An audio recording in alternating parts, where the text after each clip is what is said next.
Big boss Malayalam season 6 ഒരു promo അപ്ഡേറ്റിലേക്കാണ് നമ്മൾ പോകുന്നത്. നോമിനേഷൻ പ്രക്രിയയാണ് ആ ഒരു പ്രോമോയിൽ കാണിച്ചിരിക്കുന്നത്. അതിൽ ഞാൻ പ്രത്യേകിച്ച് ശ്രദ്ധിച്ചൊരു കാര്യമാണ് യമുന റാണിയുടെ നോമിനേഷന്റെ ഒരു ചെറിയ ക്ലിപ്പ്. സ്ത്രീകളെ പോയി ഇറിറ്റേറ്റ് ചെയ്യുന്ന ക്യാരക്ടർ എന്നാണ് യമുന ഒരാളുടെ നോമിനേഷനിൽ പറഞ്ഞിരിക്കുന്നത്.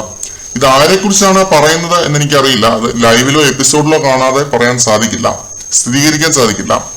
അതാരാണെങ്കിലും അതൊരു ആണ് തന്നെ ആയിരിക്കും എന്നാണ് എന്റെ വിശ്വാസം. ഇപ്പോഴും ഇതേപോലെ ജെൻഡർ കാർഡ് ഇറക്കി, വുമൺ കാർഡ് ഇറക്കി ഇരവാദം മുഴക്കുന്ന പരിപാടി ഇവരൊന്നും നിർത്താറായില്ലേ? എല്ലാ സീസണിലെയും കുറച്ച് സീനിയർ ആയിട്ടുള്ള ചേച്ചിമാർ ഇതേ രീതിയിൽ പറയുന്നത് എന്റെ ശ്രദ്ധയിൽ പെട്ടിട്ടുണ്ട്.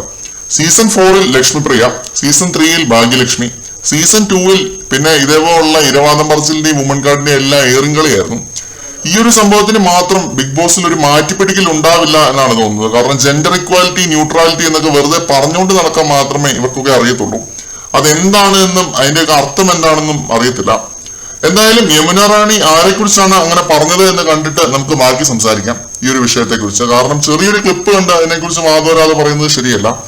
ഇപ്പോ ഈ ഒരു വീഡിയോയിൽ ഇത് എടുത്തു പറയാൻ കാരണം ഈ ഒരു വുമൺ കാർഡുകളെ കണ്ട് മടുത്തിട്ടാണ്. എന്നിവർക്കൊക്കെ നേരം വെളുക്കും എന്ന് എനിക്കറിയില്ല.